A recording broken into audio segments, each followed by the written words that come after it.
This week marked Samoa's 62 years of independence. It's a proud history which former administrators New Zealand have recognised. For the last time, the two trusteeship flags are lowered, one by the Prime Minister of New Zealand and the other by the Honourable Mataafa Feame, Prime Minister of Western Samoa. The push for independence is still alive in the Pacific, but it's getting messy, particularly in New Caledonia. Over the last week, New Caledonia has descended into violence. The delicate political balance in this special status French territory crumbled with alarming speed. So is independence even worth it? Kia ora, I'm Susana Suisuiki. I usually host RNZ's Pacific Waves, but today I'm on the detail looking at independence movements in the Pacific. Joining me is Nick McLellan, a correspondent for Islands Business magazine in Fiji and a long-time researcher in the Pacific. Nick has written extensively about the decolonisation in the Pacific, and I began by asking him how many Pacific territories are currently seeking independence. There are still a number of countries listed with the UN Special Committee on Decolonisation as what the international law calls non-self-governing territories. In the Pacific, this includes American territories like Guam. Guam has been under U.S. rule since 1899 and is home to two critical air and naval bases that provide access to the South China Sea and the Korean Peninsula. 28% of the island is occupied by the U.S. military. And American Samoa, French territories, New Caledonia, relisted in 1986, and French Polynesia, Maui Nui, in 2013.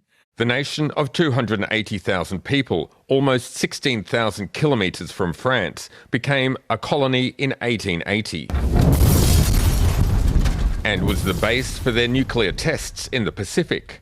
For reasons of history, Wallis and Futuna is not formally listed as a non-self-governing territory with the UN. Even Britain has tiny Pitcairn still listed, the last confetti of empire from the fading British Empire. Pitcairn, Henderson, Ducie and Wano are officially British overseas territories, and they're quite famous. Not for their strategic location, nor for the resources. With a population of 47, how important could they be? And of course, New Zealand is the administering power for Tokelau, which remains under the supervision of the UN. Jacinda Ardern's promised to help Tokelau build the political structures it needs for independence. I think it is timely to keep checking in with the people of Tokelau and ask them, is this the kind of relationship you want? Would you like that greater freedom that comes from not being a territory? Beyond that, though, there are many struggles for self-determination and sovereignty, both in Pacific countries and in Pacific Rim countries like Australia, Aotearoa, New Zealand, United States, and so on. So there's a strong sovereignty movement in Hawaii, but obviously a minority in the population there. Hawaii, though, is not listed as a territory with the UN. It's a state of the United States. In Bougainville and in West Papua, you have what the central government sees as a province, but nationalist movements in both those places are seeking an independent and sovereign state. Leaders of the autonomous region of Bougainville have met with PNG lawmakers in Port Moresby for talks to map a pathway towards independence. After years of stagnation, there does appear to have been a breakthrough that could re-energise a process that's moved very little since a referendum on the issue in 2019. Once again, because Bougainville's part of the independent nation of Papua New Guinea, West Papua is made up in a number of provinces of the Republic of Indonesia. They're not seen by the UN in the same light as the old blue water colonies like New Caledonia. Well, the tensions that we're seeing in New Caledonia, as well as other movements in the Pacific, why is the transition towards independence for those remaining Pacific territories becoming increasingly difficult? One significant problem is that particularly France and the United States, policy is driven by their status as global powers, members of the UN Security Council with veto power at the UN, nuclear-armed states. Obviously, both the United States, France and Britain conducted nuclear tests in the Pacific over 50 years in the 20th century. 193 tests took place in French Polynesia over 3 decades, up until 1996. A new study claims France has concealed its true impact. It's like a genocide. Silently, people are dying. Silently, our people is dying. There is a cult of exceptionalism in these colonial powers. They claim to be upholders of human rights, of democracy, of the rules-based order, the current piece of jargon that's widely used.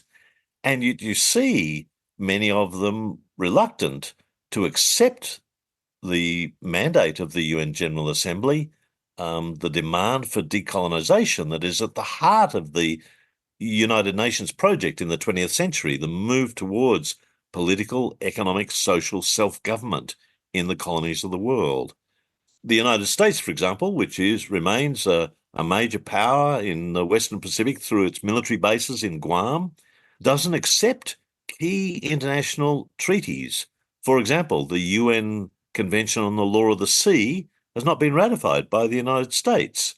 And that's of vital importance to Pacific Island nations seeking their own place in this vast moana. And so it's the same with France. France sees itself as the nation of human rights, liberty, equality, fraternity, yet it remains a colonial power administering territories on the other side of the world well into the 21st century. There are also economic and strategic reasons. The United States wants the world, and particularly China, to know of its increasing presence in the Indo-Pacific. China and North Korea fired the most number of missiles they've ever fired last year. So certainly the environment's different than it was just a few short years ago. But my responsibility and our responsibility, regardless of that, is to be ready.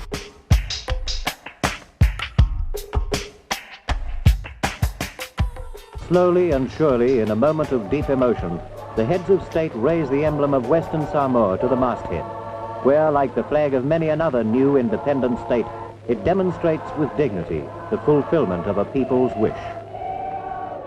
Why do you think Samoa was so successful in regaining independence despite them having come under multiple administrations, New Zealand being the last? I think Samoa had some significant advantages as a nation with predominantly one language, in contrast to many Melanesian nations where there have been incredible diversity of cultural groups, of languages, of geographic and political settings.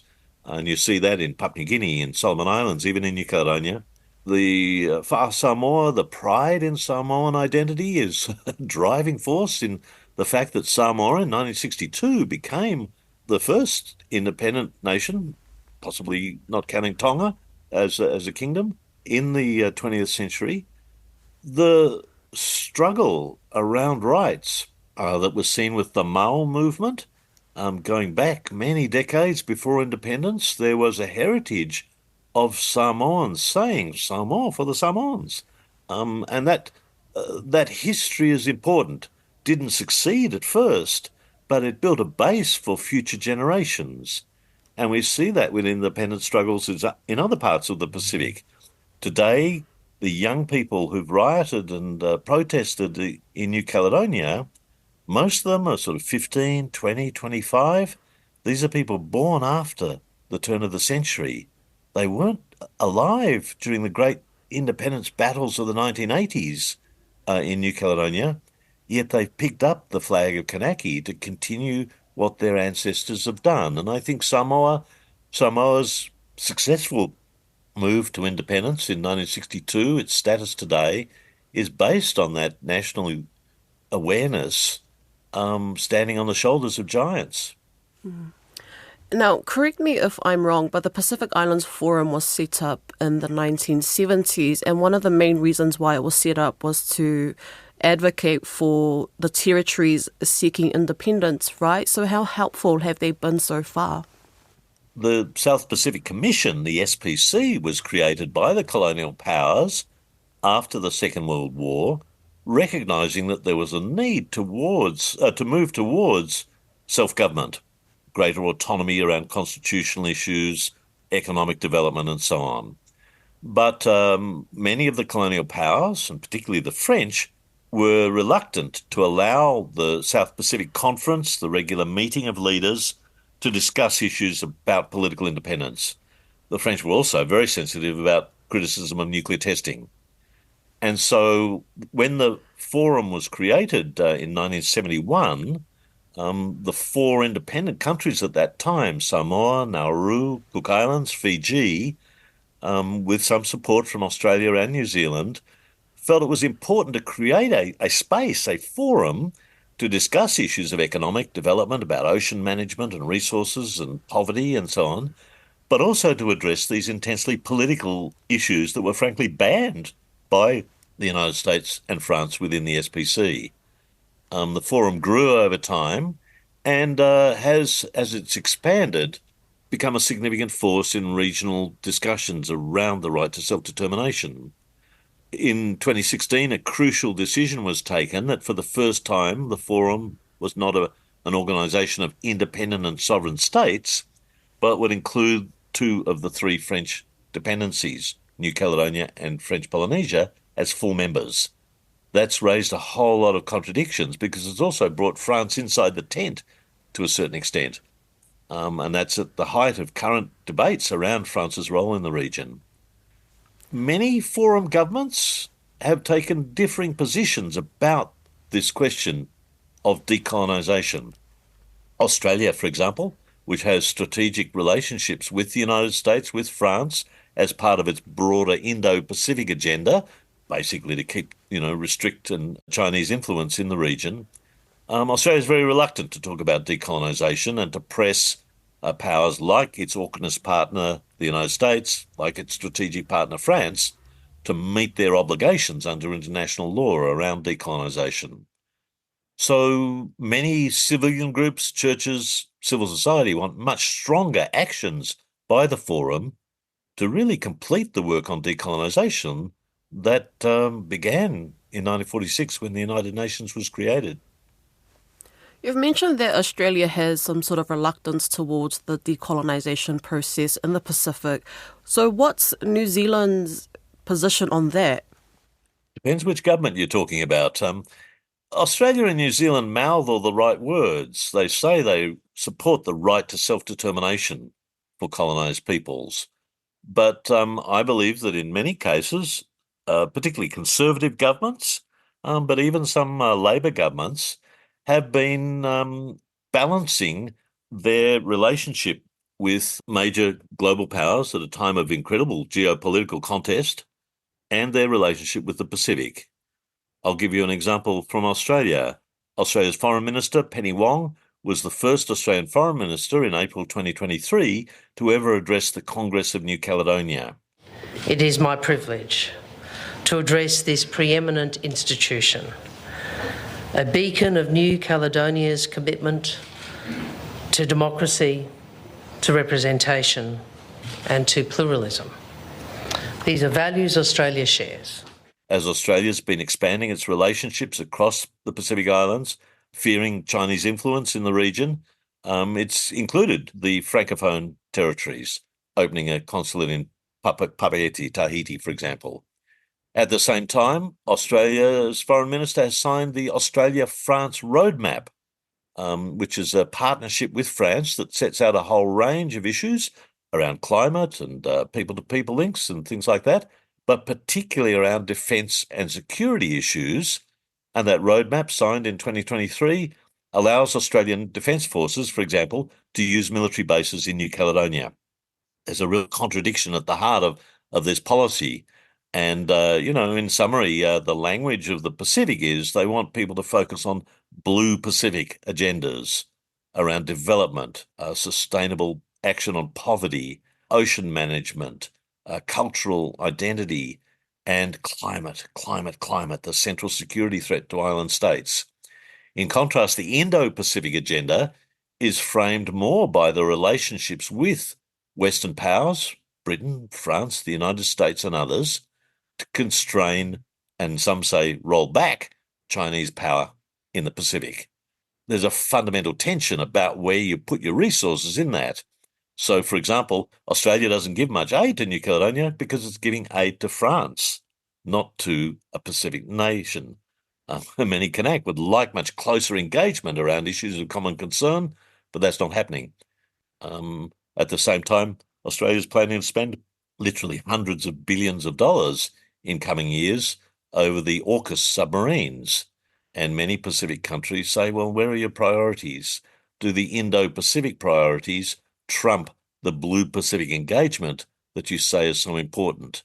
And I would suggest that the silence about decolonisation and the, pressuring powers like France and United States and Britain to meet, and dare I say New Zealand on Tokelau, to meet their obligations under international law is part of the problem.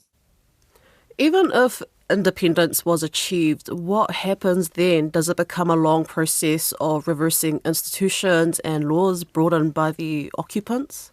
As you say, independence is not a moment, it's a process. There's a before, there's a during, there's an after. One of the interesting things that's been seen under the current arrangements in New Caledonia, for example, under the agreement known as the Noumea Accord, which was signed in 1998, was that they put off referendums on political status till the end of a 25-year transition. And during that time, powers were passed from Paris to Noumea, to the local provincial assemblies, the Congress, the government of New Caledonia. As one example, they got control of the education system, the primary education system in 2000 in Noumea. Secondary education was transferred in about 2012 to the local authorities in New Caledonia, and that gave them the chance to rewrite the textbooks, literally. The history books and geography books were rewritten to say our neighbours, the Australians and New Zealanders, instead of our neighbours, the Germans. The centralised French system was adapted, and New Caledonia has been bringing not only more English into the school curriculum, but also Indigenous Kanak languages, vernacular languages, of which there are many around the islands. There's a Kanak Languages Academy writing dictionaries to, give resources so teachers can teach. It's a slow process to move beyond the formal political status to achieve real independence. Today, many countries also talk about interdependence. The great Kanak leader, Jean-Marie Tjibaou, who was assassinated in 1989, didn't want a total break with France because of the legacies of law, of language, of history, of interconnection. But he said that independence means that we can manage our interdependencies. And so today there's a lot of debate about how do you move towards greater sovereignty, still with a relationship with the colonial power. And around the Pacific, you see that in many cases, the relationship between Niue and Cook Islands with New Zealand, the so-called compact states in the Northern Pacific, Marshall Islands, FSM Palau, with the United States, have compacts of free association. It's not 100% sovereignty, but it's certainly they have their own parliament, their own government. They stand on the international stage. So there are variations, and the question is whether that's enough to meet the aspirations of many people that they want to run their own affairs. So is it inaccurate to say that everybody in the Indigenous communities want complete independence? I mean, what are the other common reasons as to why they want to maintain ties to, say, New Zealand, the US and France? To use a bad pun, it's not all black and white. Within, say, in New Caledonia, the Kanak community or the Chamorro community in Guam, there are a variety of opinions. Surprise, surprise. It's a complex nationalist movement. It's clear that the vast majority of Kanak people want to move towards a sovereign state.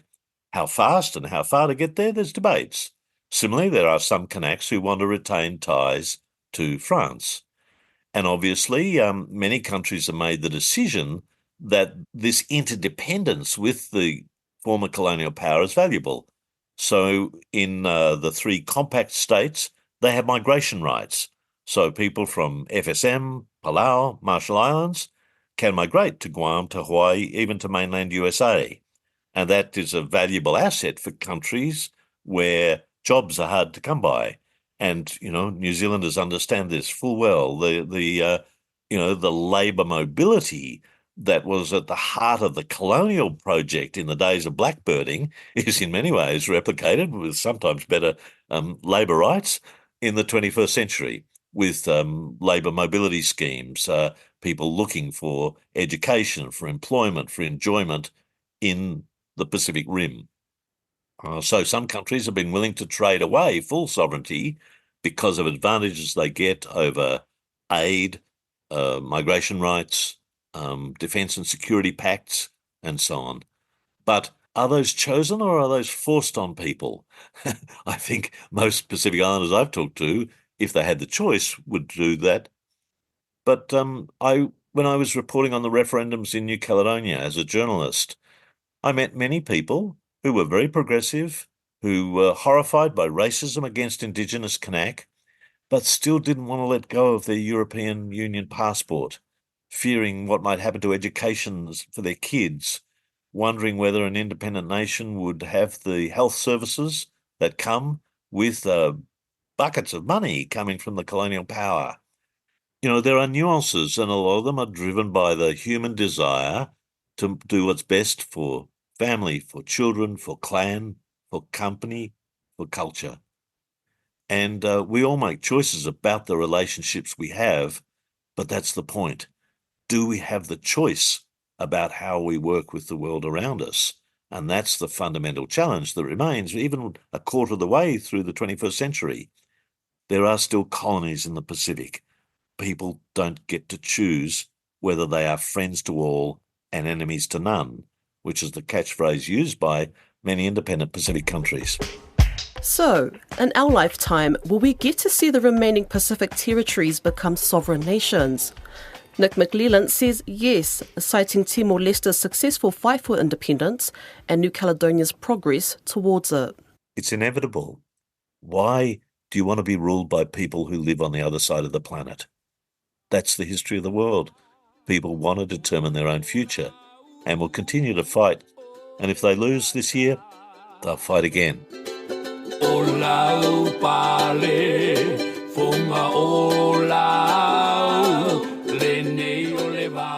That's it for today.